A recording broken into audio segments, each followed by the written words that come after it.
Registro. Ok, Perfecto, bueno, gracias, Juanca. ok. Entonces, como les había dicho, me voy a presentar. Soy el arquitecto Juan Carlos Ugarte Lazo de la Vega. Ya soy máster en patologías, diagnosis y técnicas de rehabilitación del patrimonio arquitectónico. ¿Ya? Bueno, reiterando para los compañeras y compañeros que recién se están integrando, estamos dando inicio a este pequeño seminario en un tiempo limitado, el cual consideramos que es necesario para poder tener la atención presta, digamos, sin poder llegar a que esto se vuelva tedioso o aburrido. En tal sentido, si este tiempo generara expectativas, digamos, y quedaran pendientes dudas o inquietudes, no hay ningún problema, podemos generar una otra sesión o una segunda o tercera parte sobre este tema que es bastante apasionante, ¿no? El tema de la restauración, la rehabilitación, la conservación. El título de este seminario es Restauración y Rehabilitación del Patrimonio Arquitectónico en los Museos Comunitarios en la Ruta del Capañán. ¿Ya? Estamos hablando principalmente del patrimonio arquitectónico. O sea, es importante generar los puntos bien sobre las IES, sobre lo que es la arquitectura, sobre la arqueología y lo que son los monumentos a ser conservados en general. ¿Ya? Entonces, voy a compartir con ustedes la pantalla sin más preámbulo y vamos a comenzar con nuestra presentación. ¿Ya? Tenemos nuestro seminario que es Restauración y Rehabilitación del Patrimonio Arquitectónico en los Museos Comunitarios del Capañán. ¿Ya? La restauración y la rehabilitación. Vamos a ver primero un poco los conceptos para tenerlos claros. ¿Qué diferencia o qué relación puede haber entre restauración y rehabilitación? ¿Ya? Entonces, para ello voy a pasar a explicar, cuando hablamos de restauración o rehabilitación de un bien patrimonial, debemos primero conocer cómo ha sido catalogado por las autoridades comprometidas nacionales relacionadas con el patrimonio cultural en general y la arquitectura y arqueología en particular. ¿Ya? Estamos hablando como punto de partida de un patrimonio que es cultural. El patrimonio cultural da lugar a muchas formas de expresión que pueden ser tangible o intangible, ¿cierto? Estamos hablando de todos los saberes ancestrales, estamos hablando de todos los elementos que son tangibles como la arquitectura y la arqueología, los cuales están emparentados de alguna manera que la vamos a ir explicando posteriormente. Cuando hablamos de museos comunitarios, ¿ya? Nos referimos concretamente a los espacios que albergarán las exhibiciones de todos los elementos materiales e inmateriales del patrimonio cultural existente en todo el espacio que tenemos, que es el Capañán, ¿no? La catalogación de estos objetos definirá el tipo de presentación total o parcial. En esta charla no nos vamos a ocupar de estas categorías, sino solamente vamos a hablar de la parte física de lo que nosotros queremos restaurar. ¿Ya? Continuamos. Estamos hablando de lo que es restauración relacionado con la rehabilitación. Hay una diferencia vital entre restaurar y rehabilitar. En ese sentido, restaurar es devolverle su estado inicial a un inmueble. Y rehabilitar es darle un uso, ya sea el uso que tenía la edificación en su origen o hacer un cambio de uso, pero manteniendo viva la esencia del hecho arquitectónico.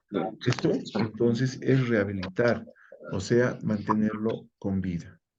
Tenemos aquí unas fotografías que les estoy compartiendo del Museo Ferroviario de Huaki, del cual vamos a hablar posteriormente también, que es un ejemplo de restauración y rehabilitación. Como ustedes ven en la fotografía, tenemos la antigua estación del ferrocarril que ha sido restaurada como fue concebida en origen, tratando de mantener al máximo las características propias que tenía en cuanto a los materiales, en cuanto al diseño, en cuanto a su arquitectura en general. Pero también se ha rehabilitado, es decir, que se le ha dado un uso. En este caso, es un museo.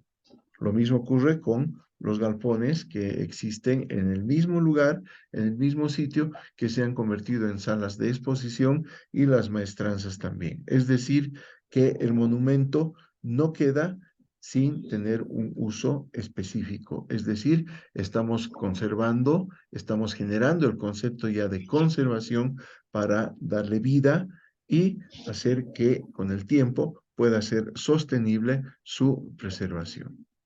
¿Ya?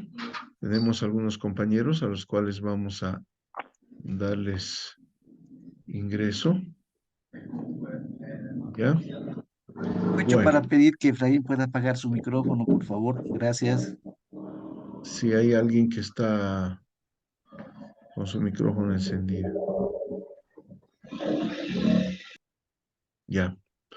Bueno, vamos a hablar de la conservación añadida a la restauración. Para ello, vamos a remitirnos un poquito a la historia de dos personas, dos arquitectos importantes que tenían puntos encontrados, Viollet-le-Duc y John Ruskin. En este caso, existen dos posturas sobre la restauración y la rehabilitación, la de John Ruskin y la de Eugene Viollet-le-Duc. Esto va a ser breve, simplemente para tener un concepto de que a dónde queremos llegar. Según Eugène Viollet-le-Duc, la rehabilitación va siempre de la mano de la restauración. Es decir, restauramos con un fin, que no solamente es devolverle su estado original al monumento como tal, al hecho arquitectónico, sino que también le vamos a preservar la vida, le vamos a dar utilidad, ¿no? Entonces, de esta manera, la rehabilitación va siempre de la mano de la restauración, de acuerdo a este concepto, y genera de manera solidaria la conservación. Entonces, ya estamos hablando de un tercer concepto, ¿no es cierto? La restauración, la rehabilitación y la conservación. La conservación, en este caso, del hecho arquitectónico, del monumento patrimonial, ya viene ya a comprometer a las entidades o instituciones encargadas de gestionar precisamente su conservación, de hacer que sea sostenible y que se pueda mantener a través del tiempo. ¿Ya? Según John Ruskin, que es la contraparte, la arquitectura tiene las mismas etapas en su existir que la de un ser vivo, es decir, nace, crece, se reproduce y muere irremediablemente, obviando toda intención de recuperación o conservación del hecho arquitectónico. En este caso, como estamos hablando de restaurar, preservar, conservar y darle utilidad al monumento, entonces vamos a quedarnos con la postura de Viollet-le-Duc, que va posteriormente a generar y dar lugar a la Carta de Restauración, a la Carta de Venecia, que vamos a compartir y la vamos a ver posteriormente. ¿Ya? Entonces, para esto tenemos el estudio histórico, que es importante de cara al análisis previo de la identificación de este hecho arquitectónico. Entonces, antes de entrar a restaurar o encontrarnos directamente con el monumento para su rehabilitación o restauración, lo que tenemos que hacer es hacer un análisis histórico, ¿no? Lo lógico, lo obvio, determinar su fecha de construcción, es decir, su fecha de nacimiento, la época en que fue construido, la época que no tiene la relación con la fecha, porque al hablar de fecha estamos hablando de una data, ¿no? Pero hablar de época es un momento que compromete situaciones históricas, políticas, técnicas, en fin, ¿no es cierto? El momento en el que, digamos, hubo un boom, digamos, de un tipo de construcción o hubo, digamos, una depresión. O sea, la época nos marca el momento en el que fue construido y la fecha, el tiempo exacto para poder contar su edad. Tenemos los motivos por los que se construyó este hecho arquitectónico qué funciones cumplía en inicio y el uso y cambios de uso, ¿sí? Si ha sido demolido, destruido, ha sufrido arreglos, refacciones, fue reconstruido, etcétera, etcétera. Entonces, este es un estudio bastante detallado que debemos hacer, o sea, es un trabajo de investigación para poder identificarnos con el monumento, con lo que vamos a tener, hacernos parte de él y poder posteriormente intervenir en el mismo. ¿Ya? Para esto vamos a poner un pequeño ejemplo de lo que es el Capañán. Cuando nos referimos al Capañán, estamos hablando de los caminos ancestrales prehispánicos, cuyo acercamiento, cuya mayor referencia, digamos, que tenemos, que va de la leyenda hacia la historia, es el camino, digamos, preservado y puesto en valor por el Tahuantinsuyo, ¿no es cierto? Al final, pese a que todos estos caminos ancestrales ya preexistían al incanato, fueron precisamente los incas en el Tahuantinsuyo los que lo pusieron en valor, lo actualizaron. ¿Ya? Y es allí donde marcamos las diferencias, ¿no es cierto? ¿Qué es el Capañán y qué es, por ejemplo, en lo que marca la arqueología y la arquitectura? Tenemos, por ejemplo, la arqueología, que es un estudio de la dinámica histórica de las sociedades a partir de sus restos y sitios tangibles. ¿Ya? Ahí estamos hablando de la diferencia que hay entre arquitectura y arqueología. Al hablar de arquitectura estamos hablando de un monumento edificado o de los restos, ahí estamos emparentando con la arquitectura, ¿ya? De un hecho edificado. Pero la arqueología en general puede abarcar también todos los restos culturales de ese momento. Estamos hablando, como aquí lo vemos, textiles, cerámica, orfebrería, metalmecánica, pintura, escultura, inclusive agricultura, como podemos ver los restos de los cacollos que quedan en toda el área de Tiahuanaco, ¿no es cierto? Que no necesariamente son arquitectónicos.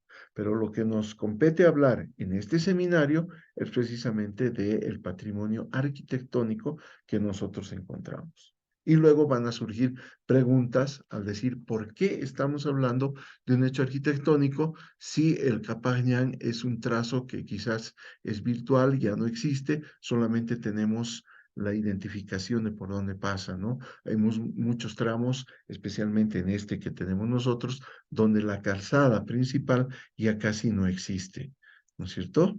Entonces, es por eso importante poder darle el valor que merece y poder identificar qué es lo que ocurre, qué es lo que está pasando. Identificar, digo, porque vamos a ver que sí, el patrimonio arquitectónico se manifiesta a lo largo del Capañán, pero a través de los años, de los siglos.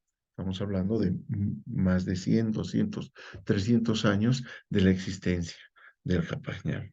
¿Ya? Aquí tenemos algo que es muy importante, que el Capañán estuvo y está vigente aún en nuestros días. Entonces, todo vestigio arquitectónico que se haya manifestado a lo largo del trazo del Capañán en esta parte que nos corresponde, ¿ya? Es parte, es testigo de lo que fue y de lo que actualmente es, ¿no es cierto? En ese sentido, el Capañán estuvo y está vigente aún en nuestros días. ¿Qué quiero decir con esto? Con esto quiero decir que el Capañán, como fue concebido en principio, ¿no es cierto? Actualmente sigue cumpliendo esa misma función. Es decir, sigue vigente porque sigue el mismo trazo, pero con los años se han construido vías férreas, se han construido carreteras pavimentadas, asfaltadas, inclusive vías fluviales, como es el trayecto que tenemos del puerto de Huaki hasta Puno, que posteriormente nos lleva hasta el puerto de Matarani en el Perú. ¿Ya? Y todo esto ha sido aprovechando el trazo original que ya teníamos ancestralmente en el Capañán, es decir, que sigue vigente. El antiguo ferrocarril, por ejemplo, que unía la estación de La Paz hasta Huaki, es parte del trazo del Capañán. Lo mismo ocurre con la carretera, ¿no es cierto? Lo que hoy es la Panamericana, que pasa por Tiahuanaco, llega por Huaqui hasta Desaguadero, ¿no es cierto? Es la base del trazado del Capañán, con algunas desviaciones que pueden ver por allí, pero el concepto es el mismo. Por allí han circulado chasquis, por allí han circulado tropas, ejércitos, o sea, y actualmente sigue, ¿no es cierto? La carretera panamericana, por ejemplo, es la base del antiguo Capañán. Sus ramificaciones se encuentran a lo largo de todo lo que en su momento fue el Tahuantinsuyo y todo lo que nosotros podemos ver en el territorio de lo que hoy es Bolivia, ¿no? Cómo va ramificándose, pero el trazado principal lo tenemos aquí. En este caso, por ejemplo, voy a compartirles algunas imágenes para que ustedes puedan entender, por ejemplo, de qué estoy hablando, en principio en lo que es el análisis histórico de el Capañán.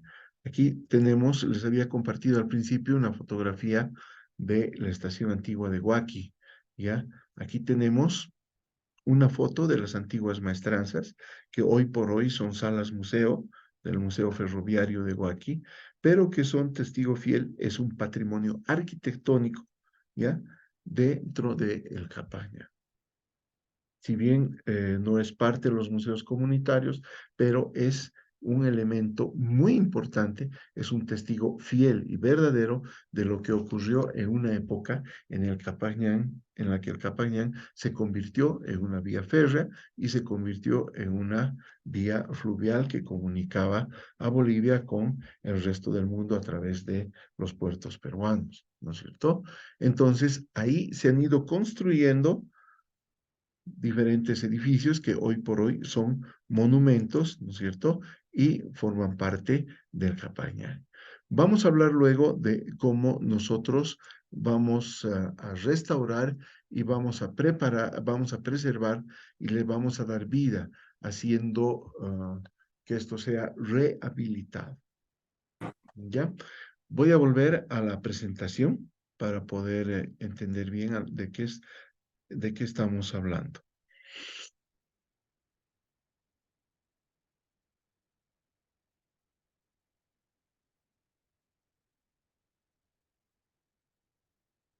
Habíamos hablado del ejemplo del estudio histórico y ahora no sé si pueden ver lo que estoy compartiendo acá. Sí, se ve. Sí, Conde. Ya, a ver, estamos con algunos problemas de señal, pero los vamos a superar. Bien, veamos, acá está. Ya. Entonces, luego de que hayamos hecho el estudio histórico, lo que nosotros hacemos es el estudio físico, una vez identificado este patrimonio arquitectónico. Habíamos aclarado hasta hace un momento que patrimonio arquitectónico no necesariamente es el que está identificado desde los inicios del Capañán. Podemos hablar, por ejemplo, de los antiguos tambos o antiguos centros de acopio que estaban a lo largo del camino ancestral. Estamos hablando de todo lo que ha ido ocurriendo ya hasta nuestros días, ya en el entendido de que, reitero, el Capañán sigue vigente, ¿ya? Entonces, hemos encontrado allí diferentes monumentos arquitectónicos, los cuales nos están pidiendo su restauración, su rehabilitación y su posterior conservación. Entonces, vamos a ver ahora lo que tenemos como estudio físico ya, habiendo hecho ya el estudio histórico, la razón por la cual se encuentra el monumento. Cuando ya tenemos la parte histórica, debemos hacer un estudio físico, es decir, en este caso, un estudio patológico, ¿no? Entendiendo que logos es el estudio de las enfermedades y los problemas. En este caso, la patología aplicada a la arquitectura y a las edificaciones y, en este caso particular, de los monumentos identificados. ¿Ya? En este caso podemos tener templos, iglesias, podemos tener hasta la misma calzada que pueda quedar, ¿no es cierto? O en el caso particular de los museos comunitarios, tenemos los recintos donde va a albergar a cada uno de los museos donde se van a exhibir las piezas o colecciones que nos llevan a poder leer lo que fue el Campagnán. Estoy hablando de cerámicas, textiles y todo aquello que habla, ¿no es cierto?, en su arqueología de lo que fue el Campagnán. Entonces, estamos hablando de patologías y hacemos un estudio patológico de lo que es el elemento arquitectónico.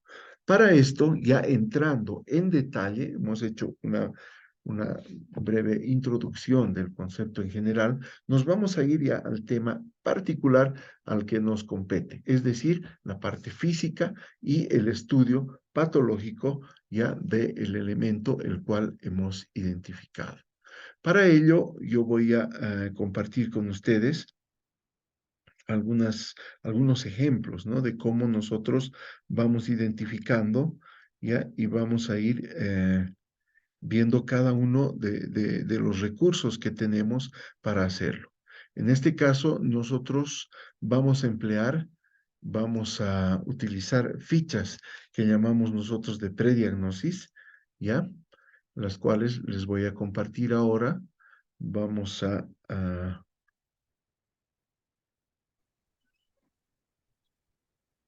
vamos a ver,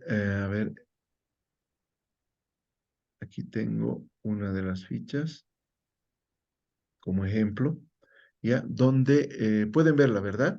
¿Se puede ver? ¿Ya? Tenemos entonces esta ficha donde tenemos cada uno de los elementos arquitectónicos desde las bases, identificando a cada uno de los elementos que vayamos a tener. ¿Ya? Tenemos las lesiones que detectamos en principio. Vamos a hablar, hacer un estudio fisurométrico, maculometría, que es un estudio de manchas que generalmente son generadas por humedades, ¿no es cierto? Y vamos a hacer un estudio de su geometría, es decir, si está emplomada, si tiene desplome o tiene algunas deformaciones de tipo geométrico, ¿no? Flexión, pandeo y otros. Entonces hacemos diferentes tests y esta ficha nos permite identificar y hacer el estudio patológico en un trabajo de prediagnosis en principio. ¿Ya? Tenemos luego, no sé si podemos ver acá, la otra ficha, que es la parte ya donde tenemos identificado cada una de las lesiones y el trabajo que vayamos a hacer. Todo esto, por ejemplo, va de la mano de las técnicas que nos determina la Carta Internacional, ¿no es cierto?, sobre la conservación y restauración de monumentos y sitios históricos, es decir, la Carta de Venecia de 1964. En ese sentido, como tenemos muy poco tiempo, ya vamos a resumir, habíamos hablado lo que es la conservación, lo que es la restauración, ¿ya? Y lo que es, en este caso, ya la identificación de cada uno de estos monumentos, ¿ya? A ver, vamos a ver algo bien importante, que cuando nosotros estamos restaurando un monumento arquitectónico, tenemos que emplear, como manda la Carta de Venecia y como es de lógica consecuencia, ya los mismos materiales con los que ha sido construido. ¿Ya? Yo voy a compartirles algunas fotografías ahora, ¿ya? De ejemplos que tenemos del momento en que se ha restaurado.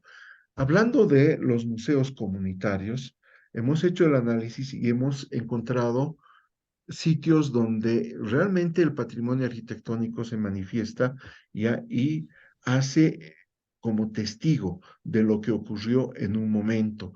Hemos visto, por ejemplo, la comunidad de Cantapa, ¿ya? Y en la comunidad de Cantapa nosotros hemos identificado la antigua iglesia con su campanario que aún se encuentra en pie, pero en una situación muy delicada, ¿ya? Del cual les voy a compartir en este momento la fotografía del campanario. Vamos a salir de acá, ¿ya? A ver, vamos a ver. el campanario de la antigua iglesia de Cantapa.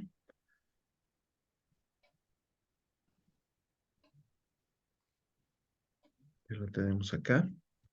Entonces me dicen, por favor, me ayudan si pueden verlo. ¿Ya? Fíjense ustedes cómo nosotros lo primero que hacemos es identificar los materiales con los que ha sido construido este elemento y este monumento arquitectónico. En la comunidad de Cantapa, ¿ya? Que es parte de los museos comunitarios del Capañán, ¿ya? Se encuentra precisamente el campanario de la antigua capilla, la cual en su nave principal ha sufrido la demolición y la reconstrucción de un elemento que no lo hemos tomado en cuenta precisamente por su valor, ¿no es cierto? Tenemos otra vista del campanario. Ustedes pueden ver las primeras lesiones que identificamos, ¿no? Son estos movimientos, asentamientos, ¿ya? Y el deterioro, obviamente, en los materiales de construcción. Vamos a ir identificando cada uno de los elementos de valor, las campanas de bronce, ¿no es cierto? Y principalmente, como les decía, los materiales. Nunca, nunca emplear, por ejemplo, hormigón armado, emplear cemento Portland en la restauración de elementos arquitectónicos como este. Inclusive, en la unión, si ustedes pueden ver estas fotografías, son tiras de cuero, ¿no es cierto? Callapos y cañizos en la parte estructural de sus cubiertas y sus pisos. ¿Ya? Aquí tengo otro ejemplo, otra fotografía que ustedes pueden ver, ¿ya? Donde tenemos precisamente esta antigua técnica, porque ustedes saben que los clavos no existían en ese entonces, ¿no? Utilizábamos las tiras de cuero mojadas, se secaban y se tesaban automáticamente. ¿Ya? Entonces tenemos los materiales. ¿Cómo vamos a restaurar? Precisamente empleando los mismos materiales. Podemos crear en el mismo sitio una escuela taller para poder identificar estos, ¿ya? Y poder plantear los planes de intervención en este sitio. Tenemos posteriormente, como ustedes pueden ver, la antigua hacienda.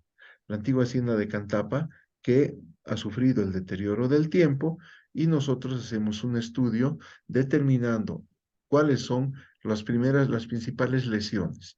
Tenemos sales higroscópicas, eflorescencias y humedades por capilaridad que nos han deteriorado su base, ¿no? Hacemos el estudio estratigráfico para poder identificar cuáles son los elementos primarios para poder llegar hasta allí y devolverle su identidad. Por ejemplo, ustedes ven aquí, tenemos un color verde de una pintura, de una intervención posterior que se hizo, y aquí tenemos la primera pintura, ¿no es cierto? Que se ha tratado de simular una textura tipo empapelado, porque seguramente había lo mismo antes. Tenemos aquí la hacienda y tenemos precisamente lo que acabo de mostrarles, una intervención posterior con este tipo de pintura, pero sin tomar en cuenta que originalmente teníamos este tipo de material en su origen. ¿Ya? Es interesante porque se ha hecho un estudio de todos los materiales y qué terapias vamos a aplicar de cara a restaurar este campanario, las mismas campanas y todos sus elementos constructivos, identificando cada uno de los materiales, ¿ya? Y posteriormente darle la utilidad como campanario, ¿no es cierto? Como un buen campanario que llama a las misas y a las reuniones de la comunidad y que cumpla nuevamente esa función y pueda ser restaurado y pueda ser conservado posteriormente. ¿Ya? Son ejemplos que les estoy poniendo de cómo nosotros entramos a restaurar de cara a rehabilitar. ¿Ya? Voy a compartirles ahora otras imágenes interesantes e importantes, no solamente interesantes por su interés, ¿no es cierto? Que son importantes para tomarlos en cuenta de cara a la restauración y a la rehabilitación. ¿Ya? Tenemos un ejemplo acá en Chiripa, por ejemplo, donde tenemos otra capilla que les voy a compartir ahora.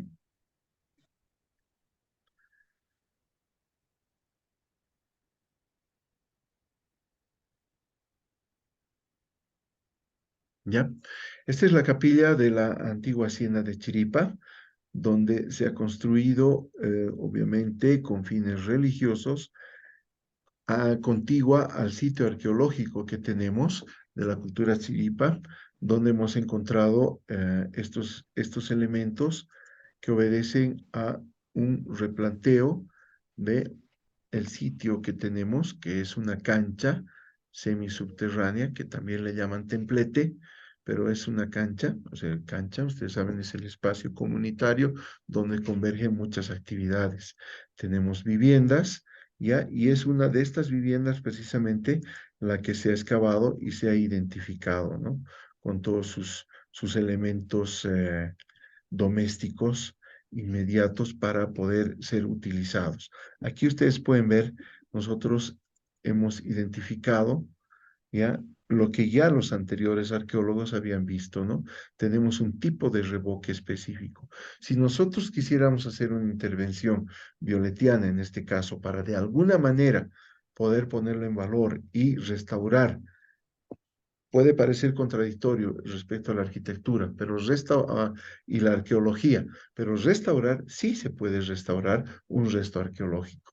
Hemos visto que en Machu Picchu se ha hecho eso, ¿no es cierto? Si ustedes van a Machu Picchu ahora, no es el Machu Picchu de hace 20 o 30 años, ¿no? De alguna manera se ha restaurado el sitio arqueológico para conservarlo principalmente, porque si lo dejábamos como estaba, entonces esto se iba deteriorando hasta morir, como planteaba John Ruskin, ¿no? En este caso, el concepto violetiano es de restaurar aún, inclusive, los sitios arqueológicos para ponerlos en valor y para principalmente preservarlos, ¿ya? Entonces aquí tenemos este revoque que sí lo podemos restaurar, ¿ya? Marcando